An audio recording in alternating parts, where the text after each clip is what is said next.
Hi friends, good morning. ఈరోజు నేను మా చిన్నోడిని హాస్పిటల్కి తీసుకెళ్లాల్సి వచ్చింది. ఎందుకంటే వాడికి ఎలర్జీ వచ్చిందనమాట, స్కిన్ ఎలర్జీ వచ్చింది.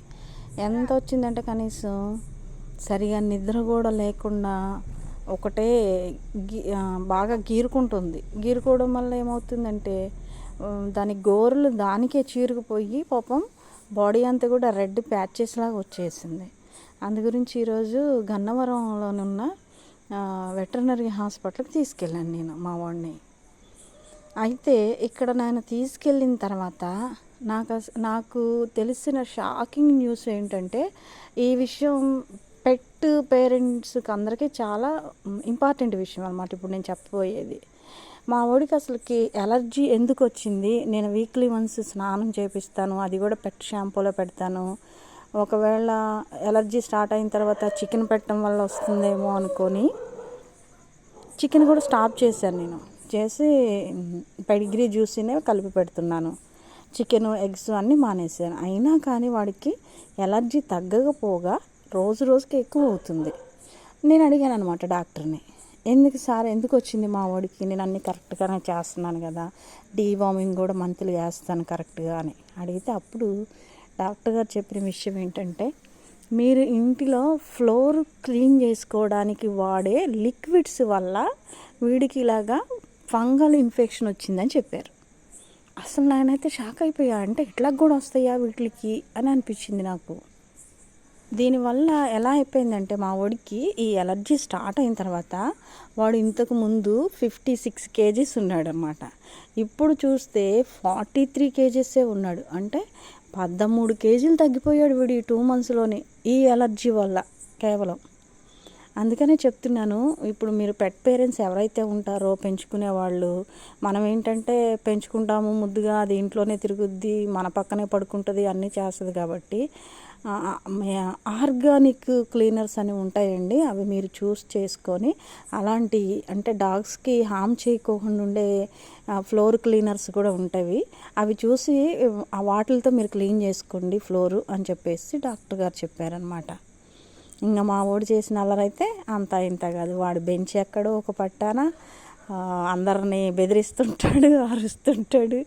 కానీ చివరికి ఎలాగలాగా ట్రీట్మెంట్ అయితే అయిపోయింది. మెడిసిన్ రాసిచ్చారు, ఒక స్ప్రే రాశారు, షాంపూ రాశారు, సిరప్ రాశారు, మెడిసిన్స్ రాశారు.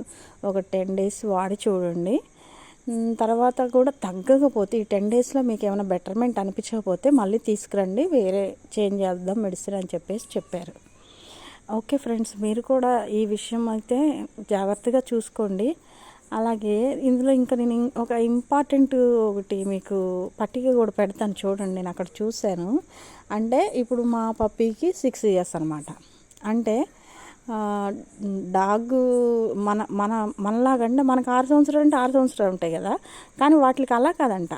వాటికి 6 సంవత్సరాలు అయితే మన హ్యూమన్ లైఫ్తో లెక్కేస్తే వాడికి 45 years అంట. నేనైతే షాకు, అమ్మో అంటే ఇన్ని సంవత్సరాలతో సమానమా, 6 సంవత్సరాలు 45 సంవత్సరాలతో సమానమా అని చెప్పేసి అనిపించింది నాకు.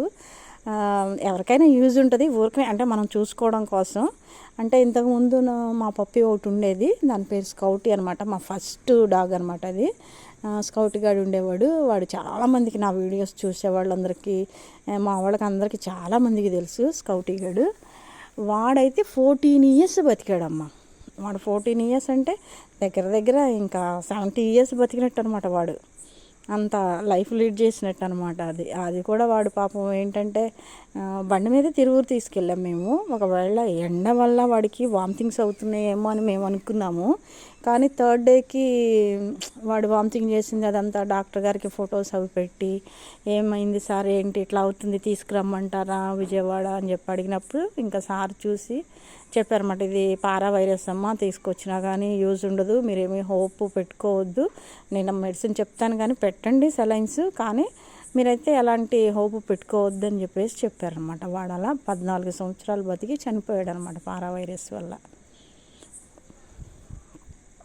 14 years అంటే 72 years అని, వీడికి 6 years అయితే 45 years అని అలా చూసినప్పుడు మనకు కూడా కొంచెం హ్యాపీ అనిపిస్తుంది కదా.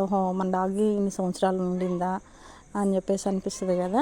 ఓకే ఫ్రెండ్స్, నేను చెప్పిన విషయాలు కొన్ని దృష్టిలో పెట్టుకొని కొంచెం కేర్ తీసుకోండి. ఇంకా మీ డాగ్స్కి కూడా ఇలాంటి ఇచ్చింగ్ రాకుండా ముందే మీరు కంట్రోల్ అంటే జాగ్రత్త తీసుకోవచ్చు అనమాట. నాకు జరిగింది మీకు వేరే వాళ్ళకి జరగకుండా ఉండాలనే ఉద్దేశంతోనే నేను ఈ వీడియో షేర్ చేస్తున్నాను మీకు. Bye friends.